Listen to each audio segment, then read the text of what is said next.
안녕하세요. 반갑습니다. 10월 26일 수요일입니다.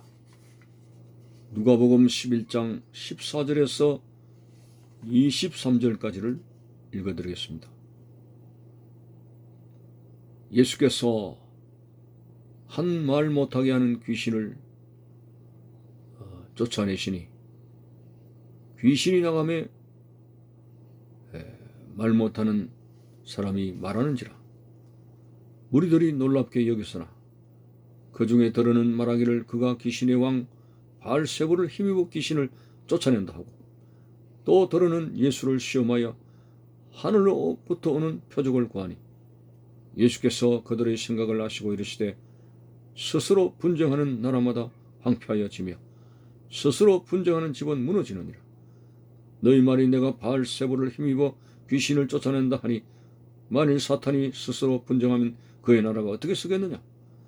내가 바알세불을 힘입어 귀신을 쫓아내면 너희 아들들은 누구를 힘입어 쫓아내느냐? 그러므로 그들이 너희 재판관이 되리라.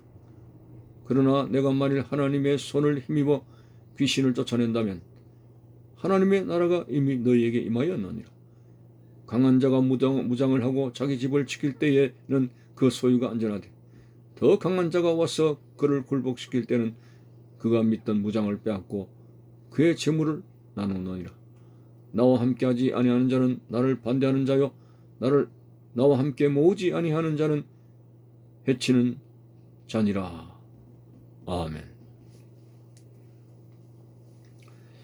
오늘 긴 본문 말씀을 통해서 성령을 모독하는 자라는 제목으로 말씀을 생각해 보겠습니다. 예수님께서 말 못하게 하는 귀신, 그 귀신을 쫓아냈습니다. 그래서 그 사람이 말을 하게 되며 건강한 몸으로 돌아왔습니다. 주위의 무리들이 깜짝 놀랐죠. 저분이 누구시길래 어떻게 이런 일이 하며 놀라워했습니다. 그런데 그 중에는 비방을 합니다. 저것은 하나님이 하신 일이 아니야.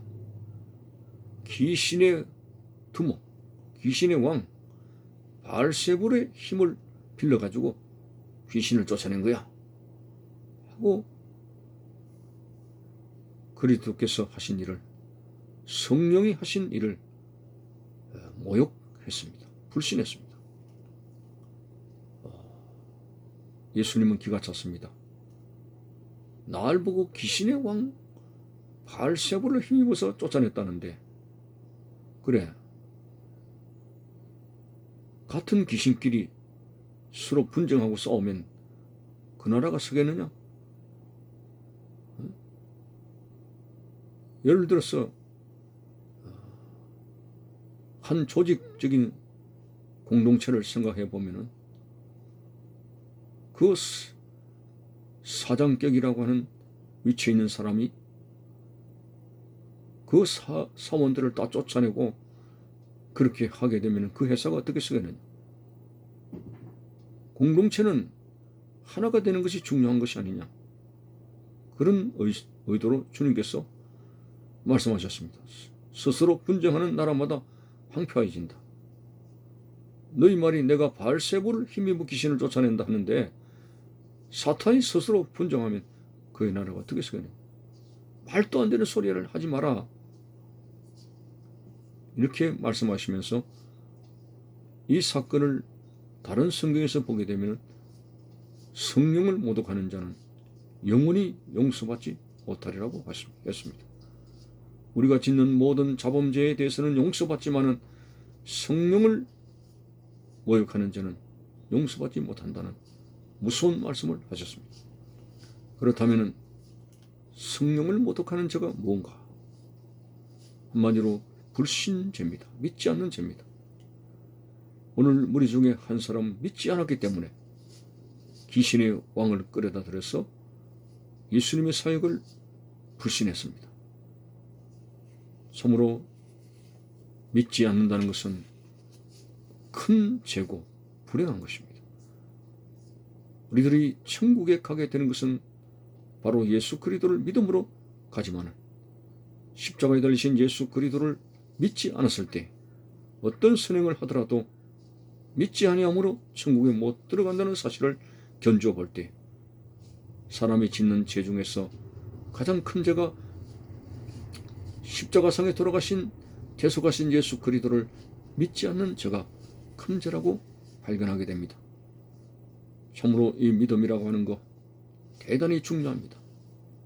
이 믿음은 하나님이 우리에게 주시는 선물인데 이 믿음의 특수성을 세 가지로 한번 살펴보게 되면은, 첫째, 믿게 되면은 하나님의 말씀의 능력이 그대로 내 속에서 받아들여지게 된다고 하는 것입니다.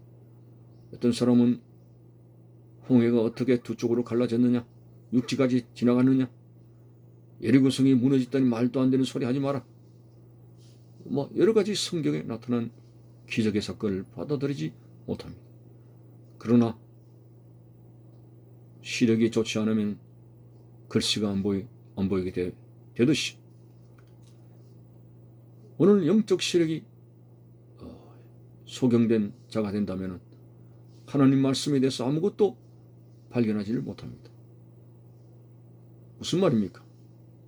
하나님이 주신 믿음의 안경을 쓰게 되면 그전에는 내 마음속에 받아들이지 않고 이해가 되지 않았던 사건들이 그렇게 실감이 나게 되고 그리고 믿어지게 된다는 것입니다. 믿음의 안경을 쓰게 될 때 하나님 말씀이 되는 것입니다. 두 번째는 믿는 사람에게는 능치 못할 일이 없는 하나님의 가능성을 체험하게 됩니다. 할 수 있거든이 무슨 말이냐? 믿는 자에게는 능치 못한 일이 없느니라.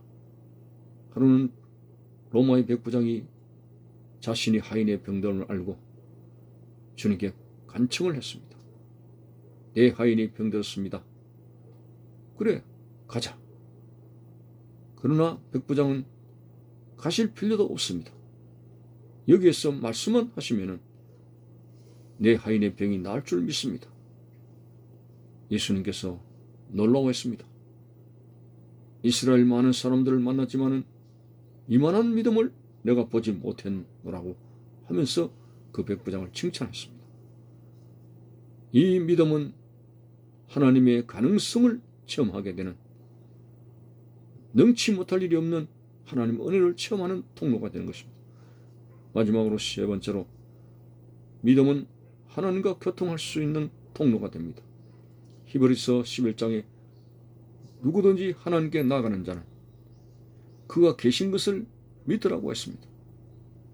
우리가 그냥 아무 생각 없이 성전에 앉아 있는 것하고 오늘 이 예배를 받으시는 하나님 앞에 나온다는, 누구든지 하나님께 나아가는 자는 그가 계신 것을 믿으라고 하는 그 믿음을 가지고 나올 때 하나님과 교통하며 말씀을 통해서 하나님의 음성을 들으며 하나님을 만나는 만남의 역사가 일어나게 되는 것입니다.